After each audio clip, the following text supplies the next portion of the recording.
Good evening to all of you. अभी हम लोग इस क्लास में कंप्यूटर ग्राफिक्स का सिलेबस को अभी समझेंगे, देखेंगे हमें क्या क्या पढ़ना है इसमें कंप्यूटर ग्राफिक्स सिलेबस में। तो हमारा जो state board of technical education का जो सिलेबस है, ठीक है, वो आपके स्क्रीन पर अभी आपको विजिबल हो रहा है, ठीक है, आप सब लोग देख रहे हैं। इसमें हमारा ये जो कंप्यूटर ग्राफिक्स जो पेपर है, ये पेपर मैंने प्रीवियस जस्ट पीछे मैंने डिस्कस किया था, ठीक है, कि 100 मार्क्स का होता है, 70 मार्क्स का बोर्ड एग्जाम होता है, ठीक है, और 10 मार्क्स टीचर असेसमेंट और 20 मार्क्स क्लास टेस्ट। हमें अब यहाँ पे टॉपिक पे डिस्कस करना है, कौन कौन से टॉपिक। तो इसमें हमें टोटल आप देख रहे हैं यहाँ पे 7 चैप्टर पढ़ना है। 7 चैप्टर के बारे में हम लोग अभी एक ओवरव्यू लेंगे, उसके बाद हम लोग एक एक करके आएंगे सभी चैप्टर। सबसे पहला है हमारा, देखिए, इंट्रोडक्शन एंड एप्लीकेशन। ये जो यूनिट 1 है, जो हमारा पहला जो चैप्टर है, ये कहता है इंट्रोडक्शन एंड एप्लीकेशन। ये इंट्रोडक्शन एंड एप्लीकेशन, इसका मतलब क्या हुआ, ठीक है, ध्यान दीजिएगा। इंट्रोडक्शन एंड एप्लीकेशन का मतलब ये हो गया यहाँ पे कि हमें व्हाट इज कंप्यूटर ग्राफिक्स जानना है, ठीक है, यानी हमें इसे शुरू कहाँ से करना है। तो हमें शुरू करना है कंप्यूटर ग्राफिक्स होता क्या है, कंप्यूटर ग्राफिक्स की कैरेक्टरिस्टिक क्या है, कंप्यूटर ग्राफिक्स को कितने पार्ट में डिवाइड किया गया है, ठीक है। इसके बाद कंप्यूटर ग्राफिक्स में कौन कौन से हार्डवेयर यूज किए जाते हैं, कौन कौन सॉफ्टवेयर यूज किए जाते हैं, ठीक है, पेंटिंग कैसे होता है, किसी ग्राफिक्स को कैसे इसमें हम लोग प्रेजेंट करते हैं, मतलब शो करते हैं, ठीक है, हम लोग कैसे किसी डायग्राम को, कैसे किसी ग्राफ को यहाँ पर ड्रॉ करते हैं, ठीक है। इसका यूज कहाँ, कंप्यूटर ग्राफिक्स का हम लोग यूज कहाँ कहाँ करते हैं। तो आप देख रहे हैं, कहीं भी कोई ग्राफिक्स प्रेजेंट करना है तो ग्राफिक्स का जब पता होगा तभी तो उसका रिप्रेजेंटेशन होगा। तो हम लोग यहाँ पे जैसे कोई भी ग्राफिक्स बनाए, जैसे छोटा सा एग्जांपल, यहाँ पे एक पेंटिंग किए, आप किसी आदमी का ही फोटो बनाए, this is a part of graphics. मान लिया कंप्यूटर पे आप किसी का फोटो और ड्रॉ कर रहे हैं, तो वो भी क्या है, ग्राफिक्स का एक पार्ट है। इवन नॉट ओनली कंप्यूटर, अगर आप पेपर वाइज बना रहे हैं, वो भी ग्राफिक्स का ही पार्ट है। आप सब लोग बचपन में डिफरेंट क्या एक क्लास होता था, पता नहीं आप लोग होता था, हम लोग जब पढ़ते थे क्लास होता था अप टू 5 तक तो था, ठीक है, चित्रकला, ठीक है।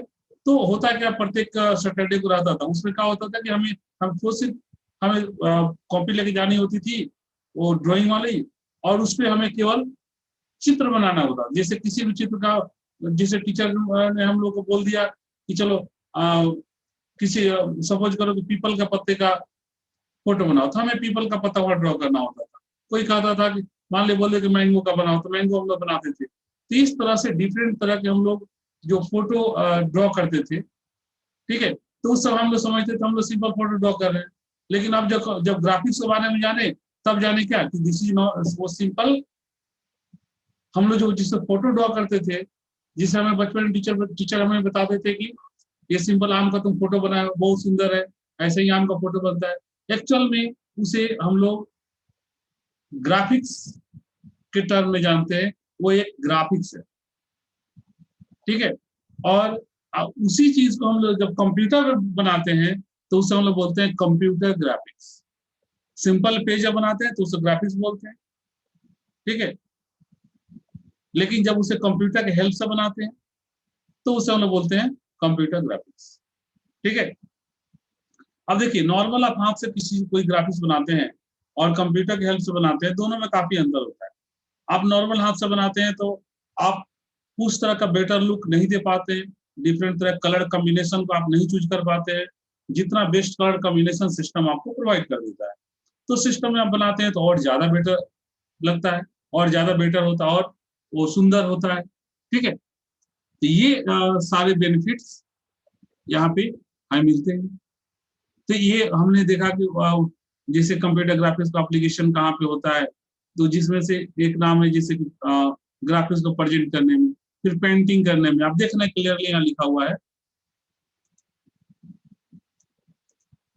पेंटिंग करने में, ठीक है, फिर साइंटिफिक विजुअलाइजेशन में, इमेज प्रोसेसिंग में, ठीक है, या डिजिटली कोई आर्ट हम लोग बना रहे हैं, फिर इंटरटेनमेंट में, इंटरटेनमेंट सबको अवेयर है, कैड में, ठीक है, कैड इन आर्किटेक्चर, कैड का फुल फॉर्म क्या होता है, कंप्यूटर एडेड डिजाइनिंग, यहाँ पे, ठीक है, कंप्यूटर एडेड डिजाइनिंग, आपको बहुत जगह ये भी लिखा हुआ मिलेगा computer aided designing and drafting, तो वहां पे होता है CADD, ठीक है,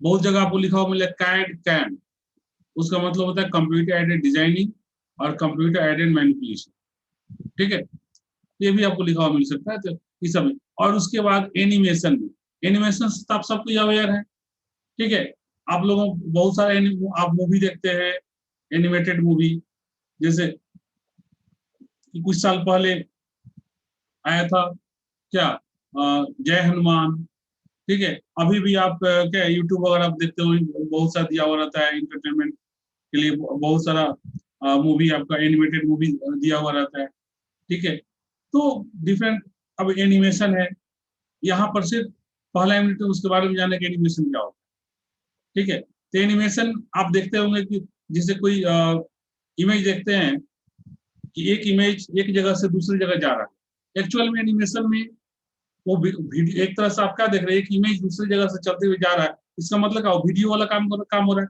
मतलब यहाँ से चल के यहाँ तक जा रहा है, ठीक है, जैसे एक छोटा सा एग्जाम्पल, मैंने हम क्या कर रहे थे, देखिए मेरा हाथ है, हाथ को हमने ऐसे किया, ये इतना हमने ऐसे इसको मूव किया, तो इसे सिंपल आप वीडियो करते हैं तो इस तरह से आता है, लेकिन अगर इसी को एनिमेशन करना तो क्या करेंगे, हम एक जो हमारा होगा, ठीक है, हम इतना पर एक इमेज लेंगे हाथ का, दूसरा इमेज इतना पर लेंगे, तीसरा इमेज इतना पर लेंगे, ठीक है, इस तरह के 3-4 इमेज हम लेंगे, और वो जो इमेज लेंगे, सभी इमेज के बीच का जो गैपिंग है, ठीक है, उसको इतना कम कर देंगे कि हमें गैपिंग पता नहीं चलेगा, जब गैपिंग पता नहीं चलेगा तो क्या होगा, वो हमारा जो हाथ है जिसको मैंने बताया वो इस तरह से मूव करता हुआ आपको नजर आएगा, एक्चुअल में वो क्या रहा है कि एक इमेज के बाद हमारा दूसरा इमेज आ रहा है,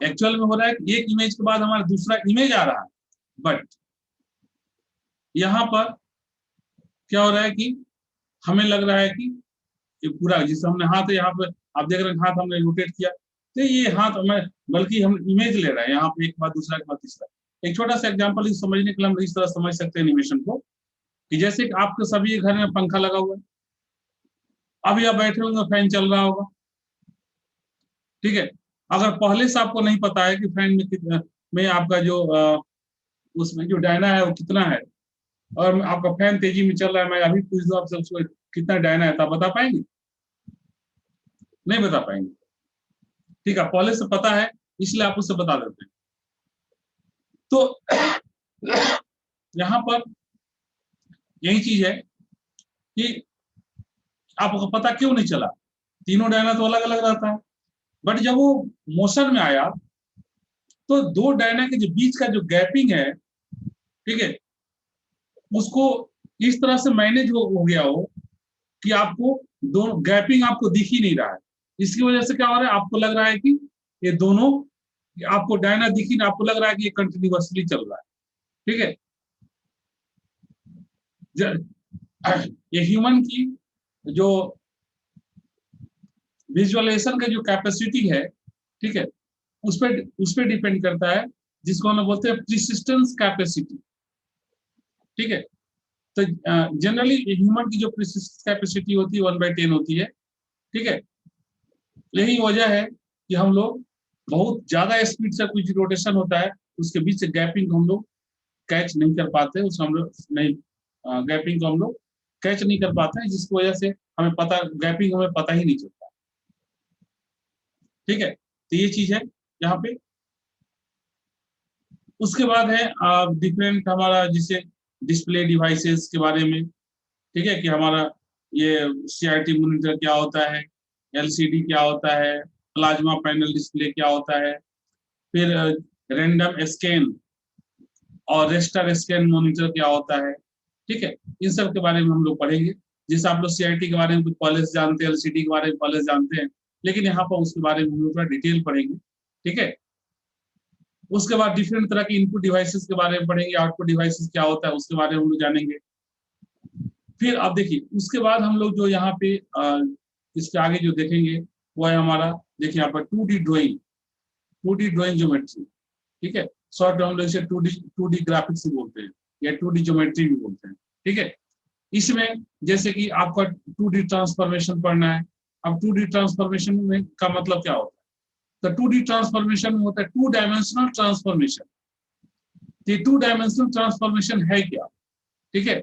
ये 2 डायमेंशनल ट्रांसफॉर्मेशन जो है, जैसे कि आप कोई भी इमेज लेते हो तो जनरली आपको इमेज है वो 3D में होता है। जैसे ये पेन है, आप लोग देख रहे हैं यहाँ पे, ठीक है, दिख रहा है, विजिबल है पेन सभी को? Yes sir. ओके, तो ये जैसे ये पेन है, तो ये आपको किस तरह का दिख रहा है? 2D में दिख रहा है या 3D में दिख रहा है? 3D sir. कैसे पता चला कि 3D में दिख रहा है? क्योंकि आप इसका तीनों ही एक्सिस आइडेंटिफाई कर पा रहे हैं, XYZ तीनों। ये कितना मोटा है आपको ये भी दिख रहा है, ठीक है, इसकी लंबाई भी दिख रही है, चौड़ाई भी दिख रही है। लेकिन इसी चीज को अगर हम सिंपल पेज पे ड्रॉ कर दें, इस पेन का डायग्राम अगर हम पेज पे बना दें, तो क्या आप इसकी पेन की मोटाई को आप आइडेंटिफाई कर पाएंगे? नहीं कर पाएंगे। तो जब आप इसके पेन की मोटाई को आइडेंटिफाई नहीं कर पाए, यानी एक पोर्शन गायब, तो आप दो ही चीज को, इसके सिर्फ लेंथ और ब्रेथ को आप आइडेंटिफाई कर पाएंगे। तो ये जो कॉन्सेप्ट हुआ, यही कॉन्सेप्ट हमारा 2D का है। 2D में हमें क्या होता है, सिर्फ आप देखेंगे यही ना हमारा 2D, एक्स एक्सिस और वाई एक्सिस। कोई भी चीज हमें एक्स एक्सिस और वाई एक्सिस पे, जैसे मान लो पेन ड्रॉ करना था, ये ऐसे कर दिया तो पेन ड्रॉ हो गया, तो ये क्या होता है, हमें 2D पे दिख रहा है। हमें नहीं बता सकते कितना मोटा है, हमें बता सकते हैं कि लंबा कितना, चौड़ा कितना, हमें ये बता सकते हैं, ठीक है। इसका हम लोग आइडेंटिफाई कर सकते हैं एक्स एक्सिस और वाई एक्सिस के अलॉन्ग, ठीक है। लेकिन और 3D में जाएगा तो क्या हो जाएगा, एक और यहाँ पर आ जाता है जेड, ठीक है। तो अब इन तीनों के अलॉन्ग इसको देखते हैं तो हमें लंबाई चौड़ाई मोटाई सब पता चलता है। तो अब यहाँ पर कहता है कि 2D ड्राइंग मतलब कि हम कैसे 2 डायमेंशनल ड्राइंग को कैसे करते हैं, उसमें किस तरह से वर्क हो पाता है, ठीक है। अब इसमें ये जो हमारा 2D ट्रांसफॉर्मेशन है, इसमें जैसे हमारा बहुत सारा टर्म है, जैसे कि देखिए यहाँ पे स्केलिंग है, यहाँ पर ट्रांसलेशन है, स्केलिंग है, रोटेशन है, ठीक है। ये सब हम लोग यहाँ पे डिफरेंट ट्रांसफॉर्मेशन, सबसे पहले जैसे ट्रांसलेशन होता है, रोटेशन होता है, स्केलिंग होता है, ठीक है। फिर रिफ्लेक्शन होता है, आप देख रहे हैं रोटेशन के बाद देख रहे हैं लिखा हुआ मिरर रिफ्लेक्शन, तो रिफ्लेक्शन है, ठीक है। इन सभी के बारे में हम लोग यहाँ पे एक एक करके इंडिविजुअल पढ़ते हैं। ये जो पेपर है, ठीक है, उसके बारे में एक चीज और मैं आप लोग को बता देता हूँ कि हमें इसमें थ्योरी, प्रोग्राम और न्यूमेरिकल, ये तीनों ही चीज का कॉम्बिनेशन है इस पेपर में। प्रोग्रामिंग और एल्गो, ठीक है, एल्गोरिथम। तो आपका जितना थ्योरी है उतना एल्गोरिथम भी है, ठीक है, और उतना न्यूमेरिकल भी। और उसी एल्गोरिथम को फॉलो करते हुए हम लोग किसी भी प्रोग्रामिंग लैंग्वेज में उसको इम्प्लीमेंट करके जब उसका प्रोग्राम लिख देते हैं, ठीक है, तो वो हमारा सिस्टम पे रन करने लगता है और हम जिस तरह का इमेज ड्रॉ करना चाहते हैं उस तरह का इमेज हमारे स्क्रीन पे ड्रॉ होता है, ठीक है। उसके बाद ये 2D का है, सेम इसी तरह से हमारा फिर 3D का है, ठीक है। अब यहाँ देखिए हम लोग 3 पर थे, 3 के बाद आप देखिए यहाँ पे उसी तरह से 6 में देख रहे हैं 3D का है। फिर आपने प्रोजेक्शन का नाम सुना होगा, पैरेलल प्रोजेक्शन, मैथ में पढ़े होंगे, ठीक है, प्रोस्पेक्टिव प्रोजेक्शन। तो वो सब यहाँ पर कैसे होता है उसके बारे में हम लोग जानेंगे। कोई इमेज है, उसका बैक फेस कैसे हमारा क्यों नहीं दिखता है, ठीक है, फ्रंट क्यों दिखता है हमें, उसके बारे में जानेंगे, ठीक है। उसके बाद एनिमेशन, हमारा यहाँ पर एनिमेशन बोले, यहाँ पर देखिए कोनिक एंड कर्व्स है। इसमें दिया हो कि कैसे हम लोग लाइन ड्रॉ करते हैं, कैसे सर्कल ड्रॉ करते हैं, कैसे इलिप्स ड्रॉ करते हैं, उसके डिफरेंट डिफरेंट जो एल्गोरिथम्स है उसका यूज करते हुए, ठीक है। इन सभी के बाद ड्रैगिंग क्या होता है, पेंटिंग क्या होता है, ठीक है, ड्राइंग क्या होता है। फिर उसके बाद हम लोग एनिमेशन पे आते हैं, तो यहाँ पे हम लोग देखते हैं कि एनिमेशन होता क्या है, ठीक है, एनिमेशन कितने तरह का होता है, एनिमेशन सिस्टम, देखिए यहाँ पे ध्यान दीजिएगा, टाइप ऑफ एनिमेशन अलग है और टाइप ऑफ एनिमेशन सिस्टम अलग है, वो बोथ आर डिफरेंट, ठीक है। इन सभी के बारे में ट्विकिंग क्या होता है, मॉर्फिंग क्या होता है। मॉर्फिंग क्या होता है आप सभी को पता है। देखिए आप देखे होंगे कोई इमेज है, जैसा अभी बहुत सुंदर इमेज दिख रहा है और उस इमेज में ग्रेजुअली चेंज होने लगा, और चेंज होते होते सपोज करो कि एक सुंदर किसी आदमी का फोटो था और वो कन्वर्ट हो गया, मान लो किसी भालू या हिरण का रूप ले लिया, ग्रेजुअली चेंज होते हुए। यानी पहले उसका कान बदला, फिर नाक बदला, मुंह बदला, पैर बदला, हाथ बदला, इस तरह चेंज होते हुए ग्रेजुअली बन गया। तो इस तरह के जो होता है इसको बोलते हैं मॉर्फिंग, ठीक है। तो इस तरह से हमारा ये पूरा का पूरा हमने एक शॉर्ट ओवरव्यू देखा पूरे सिलेबस का। अब उसके बाद एक एक करके हम लोग यूनिट 1 से शुरू करेंगे और एक एक यूनिट के यहाँ पर स्टडी करेंगे, ठीक है। आज हम यहीं पर रहने देते हैं। Okay, thank you.